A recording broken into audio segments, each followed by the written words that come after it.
When looking for your next watch, there's a few things to consider. How big is the watch? Who makes the watch? What runs the watch? Is it quartz or automatic? And most importantly, to most people out there, how much is the watch? Today we're looking at a Timex with an automatic movement that is inclusive to nearly everybody in the watch market. It doesn't matter if you're just buying your first automatic watch, if you have a collection already, this thing was extremely hard to pass up because it's under $100. Now with the holidays right around the corner, this may be the next perfect gift for someone in your life. So let's get into it.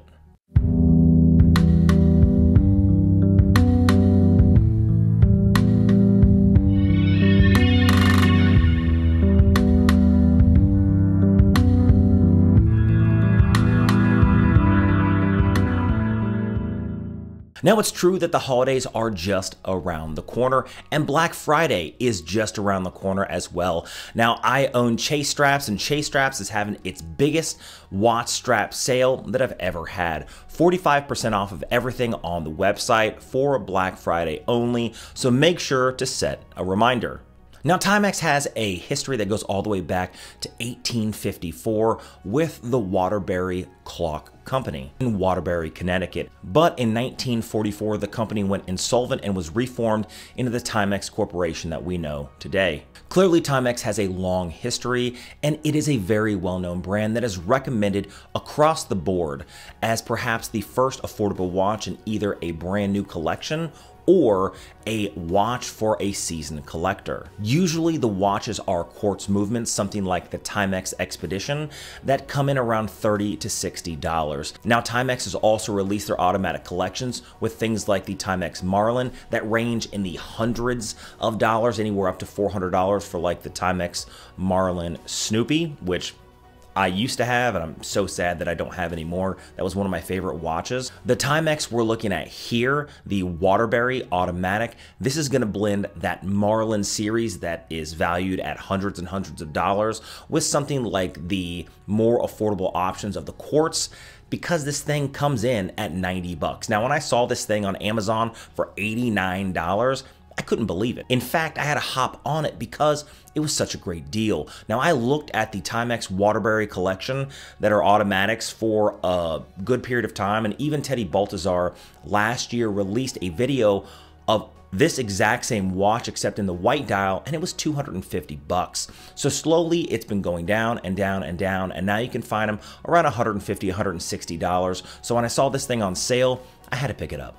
Now, I'll leave a link down below for the Amazon site that I picked it up at. Don't know if it's still gonna be 90 bucks, but again, with the holidays right around the corner, this is a steal.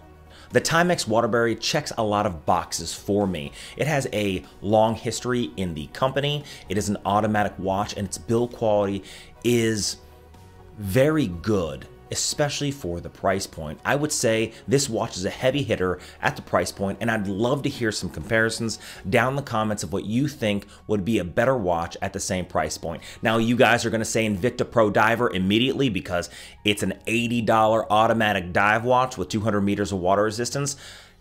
Don't put that, or put it, but come up with something new. I'd love to hear what you guys have to say. Now, the case of the watch is solid stainless steel, which is really good to see at this price point. One of the things that I don't necessarily like is the fact that the case is high polished. Now, this is a cost-cutting thing because it's cheaper to just do a high polished case than it is to do multi-level finishing. Now, some of the Timex Waterburys do have brushed finishing. This does not. It does have slight brushing along the lugs, but it's really not that noticeable. It does have a high polished bezel, but that's the one thing I don't like, is the fact that you can see how easy this thing is to pick up fingerprints. But it's like this with almost any dress watch. It's gonna be high polish. I just wish they would have done something different. This is just my own personal opinion. I just wish they would have put a little more effort into the finishing, but you gotta cut costs somewhere, and this is a solid stainless steel case, and it does have a nice screwed on case back, 50 meters of water resistance, so they definitely could have cut corners other places, but they didn't.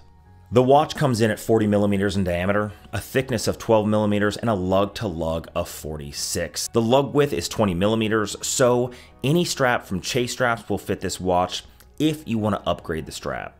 Though the strap is not the worst, it's definitely not the best. It's black padded genuine leather embossed with a buckle and tang that matches the case.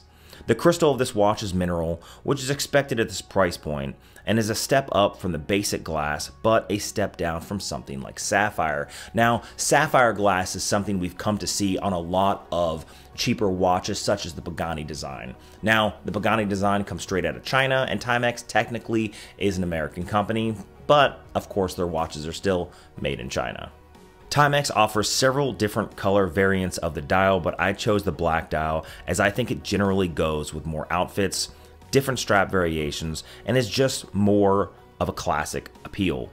The dial is large and fits most of the case, with the indices printed as Arabic numerals, a chapter ring that runs along the furthest edges, and a minute hand that stretches all the way out that touches the minute markers.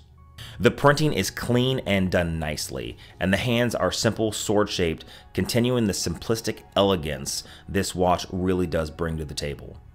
The second hand ticks at 6 ticks a second, with a Miyota 8215 as the engine powering this watch. This Miyota has a power reserve of about 40 hours, beats at 21,600 vibrations an hour, and is plus or minus a time deviation of about 20 to 40 seconds. Now, this Miyota is going to be an entry-level Miyota, so when you look at the open case back, you can see that nothing is decorated. When I look at these type of movements, I understand the appeal of having an open case back, because if you've never owned an automatic watch and you want to see the engine just beating away at 21,600 vibrations an hour or 6 ticks a second on that second hand, then it's really appealing to have that open case back.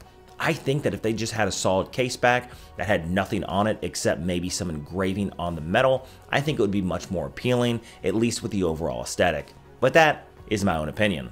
The crown is not a screw down crown, and it's just a push pull. So with a pull to the first position, you can adjust the date. You can see the date window right there at the 3 o'clock position, and a final pull allows you to adjust the time. There is hand winding, but no hacking, and when adjusting the movement, it feels solid and robust. On the wrist, the watch feels nice. With a relatively small lug to lug, the watch wears great. My wrist is 7¼ inches and feels right at home.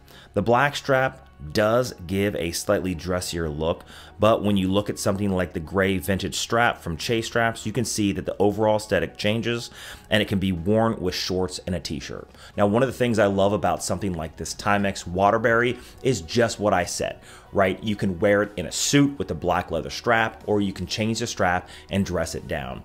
And that's one of the things that I love the most about this watch, is the fact that it can be dressed up or dressed down. That means it's a perfect overall first watch. If you're buying a first watch, or you just want a daily wearer and you don't want to spend a lot of money, this is a great alternative. I mean, imagine everything right now has quick release spring bars, or at least generally they do, so you don't need any special tools to change the straps. All you need to do is just use your finger. So you can easily dress this up with the black strap or dress it down. I think that this thing is the perfect first watch. In fact, I'm going to do a whole video in the future about finding the perfect first watch, and this thing does check all the boxes. Now, there's a few things that Timex could have done to upgrade this watch. They could have used a sapphire-coated mineral glass to add a little more scratch resistant, but mineral glass is not too bad. They could have done applied indices instead of printed indices, but again, it just adds more into how much the watch is going to cost overall. I think the printing on the dial is spot on. Even under the macro shots, I couldn't find anything that was wrong. The quality control was great, at least on my Timex. Not sure how it is on other people's Timex. Now, what do you guys think? This thing comes in at 90 bucks. And again, I would love to hear what you guys have to say in the comments down below of a watch that's comparable. That's an automatic movement, solid stainless steel case, mineral glass. It doesn't have to be sapphire. And I know a lot of you guys are going to say Invicta's or Pagani designs because I've already mentioned Pagani design, but I'd love to hear what you think would be a good comparable watch. Maybe I'll try to get it and review that one as well. Anyway, leave a comment down below. If you've made it this far, please hit the subscribe button. It really does help the channel. Give it a thumbs up. That also helps the algorithm. Leave a comment of the content you guys would like to see. This is all things random, mostly watch reviews with random stuff. Like the last video was a 16,000 lumen flashlight that I bought for my job, and that thing is just a badass flashlight. So if you guys have some stuff you want me to review, especially as we're nearing the holidays, I'd be happy to try to get those things in for review. Anyway, hit the notification bell because some people aren't getting notified of these videos, and I'll see you guys in the next one.